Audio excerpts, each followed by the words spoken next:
A man from far, traveling for many months to ask a question to Adi Shankaracharya. If this world is illusion, then tell me, what is real? He had walked barefoot across mountains, through dense jungles, crossed wild rivers, slept under stars that seemed to whisper secrets. His food was scarce, his body tired, but his question burned brighter each day. He had heard rumors. Their lives a sage, Adi Shankaracharya, barely 30 years old, yet ancient as the Himalayas themselves. His words are sharp as thunder, soft as moonlight. He says the world is illusion. That one sentence had disturbed him like an earthquake. If the world is illusion, then what is real? When he finally reached Shankaracharya, the sage was sitting silently on the river bank. The sun was setting, painting the sky with fire and silence, and the river flowed like a hymn. The traveler bowed, but Shankaracharya did not speak. He simply looked, not at the man's face, not at his clothes, not at his exhaustion, but at him, straight into the core. That very gaze was enough. Words almost died inside the traveler. But he had come from far, months of walking, only for one question. He finally gathered courage and said, "Revered Master, I have come from far away. I have sacrificed comfort, family, possessions only to ask one question. If this world is illusion, then tell me, what is real?" Shankaracharya smiled. Not a smile of knowledge, not arrogance, but a smile of someone who has seen the joke of existence. He said, "Sit, and before asking me what is real, show me what is illusion." The man was puzzled. He thought the master would at once explain great scriptures, quotes, logic, philosophy. But Shankaracharya's words were simple. "First, show me the illusion." The traveler said, "Everything. The trees, people, the river, this body, emotions, everything is illusion." Shankaracharya laughed and said, "Beautiful. Then why did you travel so far? Why did you walk all those months? Was the pain in your feet real or illusion? The hunger you felt, was it real? When you hoped that I might have the answer, was that hope real or illusion?" The traveler was silent. The master said, "Do not repeat words you have heard. Do not carry borrowed wisdom. If everything is illusion, then why does illusion hurt? Why does illusion make you cry, love, fight, pray, seek? Why does illusion drive you thousands of miles searching for truth?" Then Shankaracharya lifted a stone from the river and without warning smashed it on the traveler's foot. The man screamed in pain. Shankaracharya said, "If pain is illusion, why did you scream?" The traveler, still holding his foot, said, Because it hurts." Shankaracharya said, "Very good. Pain is not illusion. Suffering is not illusion.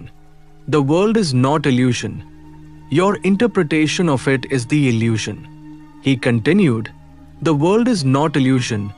The world as you perceive it is illusion. You don't see what is. You see only what your mind projects. You don't see reality. You see your desires, your fears, your beliefs, your memories. You don't see life. You see your version of it. Then what is illusion?" the traveler asked softly. Shankaracharya replied, "The illusion is not outside. It is inside. The snake is not in the rope. The fear is not in the night. The suffering is not in the world. It is in your mind. Mind is the illusion. Consciousness is the real." Silence fell. The river kept flowing. The wind moved the trees. And something started moving inside the traveler.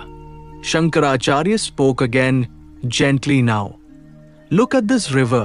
Is it illusion? No. It flows. It quenches thirst. It reflects the moon. The river is real, but the river in your mind is illusion. Your idea, your judgment, your belief, your name for it.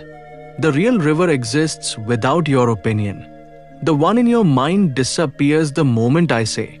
It is called Yamuna or Saraswati or Ganges. The world exists, but the world you interpret, that is illusion. The tree exists, but beautiful or ugly is illusion. The sun exists, but good omen or bad omen is illusion. Your body exists, but I am young, old, attractive, ugly, important, unimportant, illusion.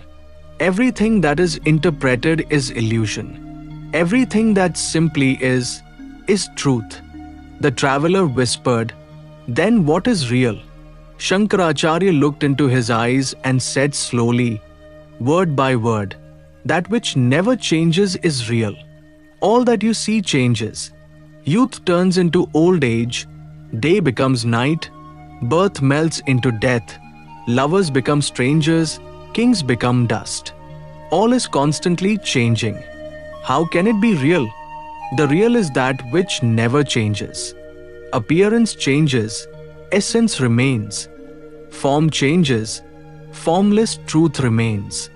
The river changes, the drop changes, the wave changes, but water remains. Water is real. Birth changes, death changes, body changes, mind changes, but consciousness remains. Consciousness is real. The traveler felt something loosen inside him. A quietness. Not an answer, but a glimpse. But Shankaracharya was not finished. He said, "The world is not unreal, but the world as you imagine it is unreal. When you do not project, when you do not judge, when you do not label, then the world is just pure energy, pure presence. Neither good nor bad, neither illusion nor reality, just eyes. When you stop calling the world illusion, when you stop calling it real, you have found truth. Drop opinions and you will see. Truth is not to be believed. Truth is to be seen." The traveler asked softly, "Seen by whom?" Shankaracharya's voice became a whisper, "By the one in you which never changes. Not your mind, not your thoughts, not your feelings, but your pure awareness. That awareness, without shape, without name, without birth or death, that is the real. Everything else comes and goes." Silence again. This time, the silence was different. It was not absence of sound. It was presence of truth. The traveler closed his eyes. Something had changed. He was not thinking. He was seeing. The river was there. The master was there. The body was there. But something within was untouched, vast, silent, simply watching.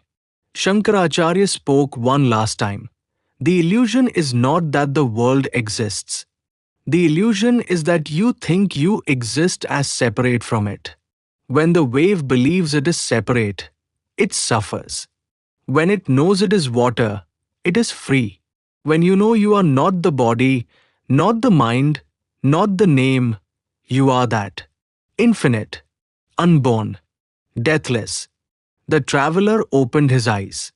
There was no question left. Not because it was answered, but because there was no one to ask it. He bowed down, not to the master, but to existence itself. The river flowed. The sky watched. The illusion of separation had disappeared. And what remained was real.